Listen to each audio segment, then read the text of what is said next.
The war in Ukraine is a wake-up call for Europe and the future of its security. While military budgets worldwide rose by 3.7%, Europe saw an increase of 13% in 2022. A sizable portion of that spending went to support Ukraine in its defense against Russia. But as the US shows signs of war fatigue, the idea of creating a unified European military has resurfaced. Italian Foreign Minister Antonio Tajani recently called for the establishment of an EU army. He cited ongoing conflicts in Europe and the Middle East, arguing that given the power of countries like the US, India, Russia and China, the EU must have its own military force. Tajani also criticized the EU's leadership structure, saying a single presidency system would help streamline decision-making. French President Emmanuel Macron had made similar calls for the EU to rethink its strategic autonomy away from the US. But Russia was quick to respond to Tajani's latest statement, expressing skepticism that such a goal could be accomplished. Is the EU ready to build its own military force, or are divisions within the bloc too great to overcome? And now to discuss the Italian Foreign Minister's remarks on the EU presidency and an EU army. Joining me now from Edinburgh is Stuart Crawford. He's a retired lieutenant colonel and a defense analyst. And from Brussels, Samuel Doveri-Vesebai. He's the managing director of the European Neighbourhood Council. Gentlemen, welcome to Straight Talk. It's good to have you on the program. So, Samuel, what's your take on Italian Foreign Minister Tajani's proposal that the EU should form its own army?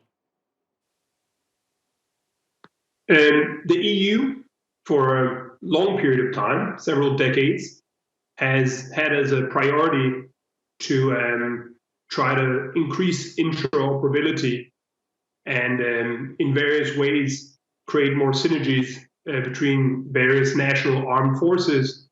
And first and foremost, not to replace NATO or to create any other separate structure, but simply from a functional point of view, in order to tackle a whole variety of different issues, which the EU might be able to do more practically together.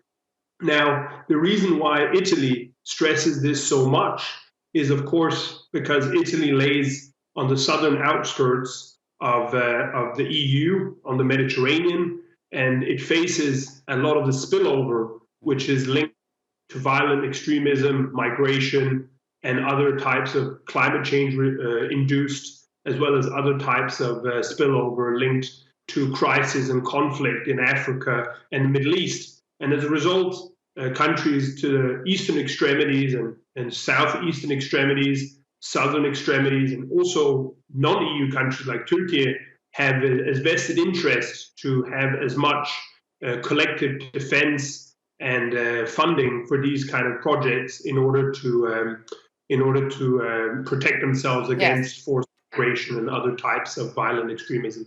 So, Stuart, I mean, what do you think has prompted these calls besides mass migration? I mean, how have shifting priorities in Washington increased insecurity along the EU southern and eastern borders, as Samuel just mentioned? Yes, I think that the idea of an EU army has been resisted, certainly in the UK, for some time now, because although the initiative initially started with France and Germany suggesting that such a thing should happen some time ago, the UK has always seen it as being potentially a loss of sovereignty. And, you know, we're quite sort of insular in that sort of way. But I think there are reasons why an EU army is viable. First of all, we have to dismiss the sort of common conception that an EU army, we're talking about an actual standing army.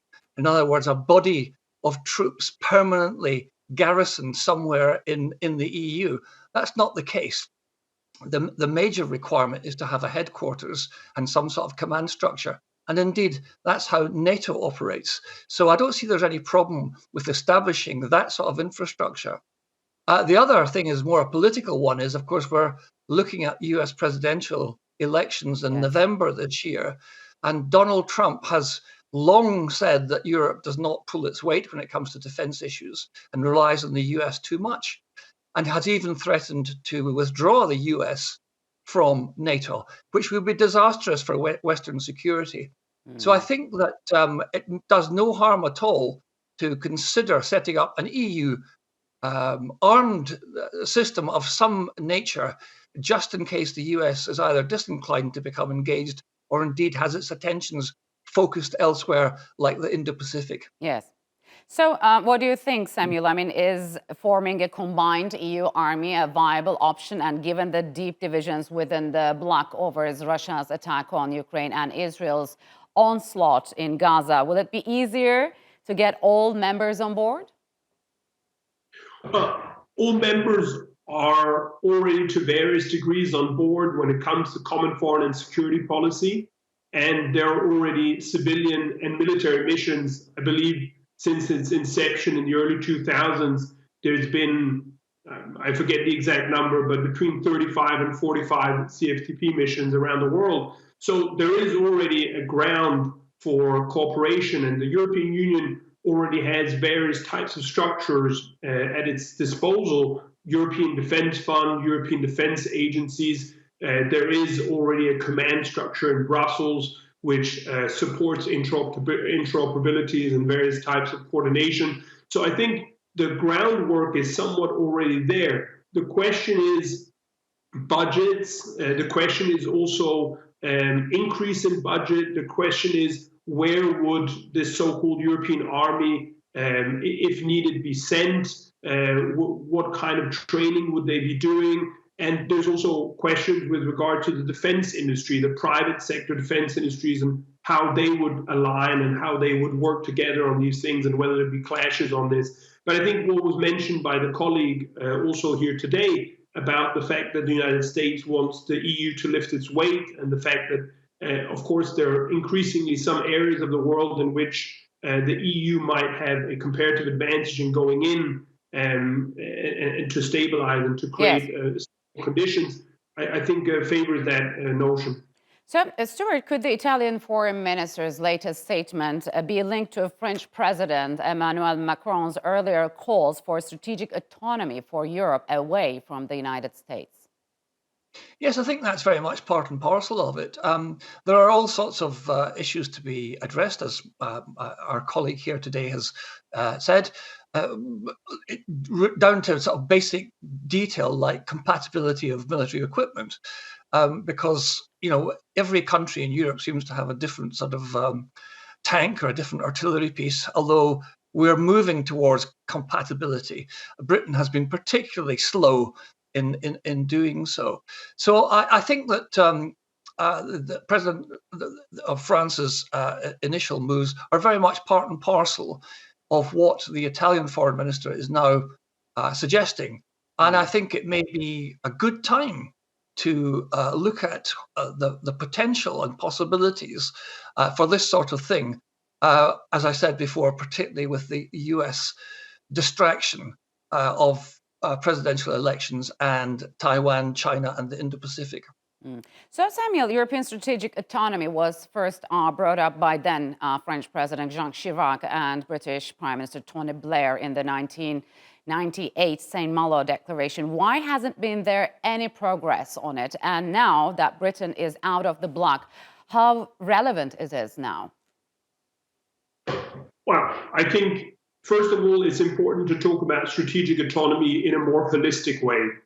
And some of the strategy papers in the past few years have referred to it, I think more correctly, as open strategic autonomy, because the relationship between the United States and the European Union is a very, very deep-seated military strategic relationship which spans into so many different sectors that I think it's close to impossible to talk about some kind of total division, and it's unrealistic to think about it in those terms, I would say.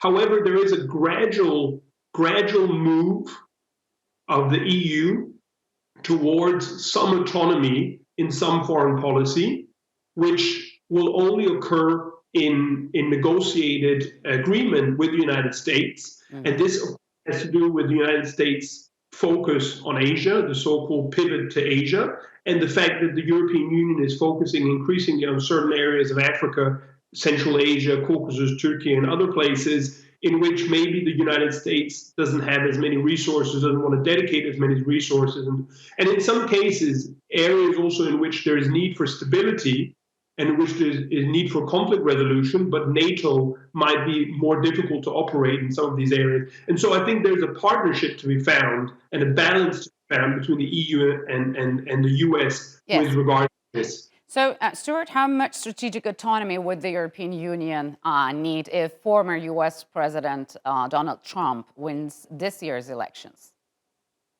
Well, that remains to be seen. If he carries through with his threat to withdraw the US from NATO, then the EU needs complete strategic autonomy because the strength of NATO is the fact that it ties in the USA and Canada to a certain extent to European defense. And if that's withdrawn, then the EU really does need to get its act together. I don't have this sort of inbuilt British resistance, which is based around, as I said previously, a fear of loss of sovereignty over British armed forces, because I think that people are being too pessimistic about the way that this could work out. I think it's perfectly possible for Europe to have an EU army, if that's what we want to call it, or EU armed forces. I think the difficulty will come when individual countries' foreign policy and domestic policy interests and stances have to coincide before any action is taken. Yes. And of course, the president, the Italian foreign minister has said that there needs to be a slimmed down command structure, if you like, political command structure to do that. And I would agree that that would be a very useful thing to have too.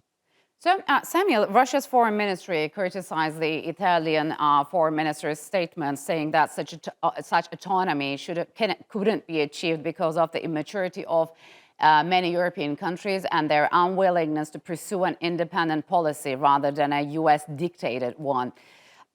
Is there a truth in it? Not really. I think unfortunately, the Russian Ministry of Foreign Affairs and their staff are exercising a lot of disinformation and a lot of negative PR with regards to the EU and also other Western NATO allies, including Turkey and the US and Canada and so forth, and UK.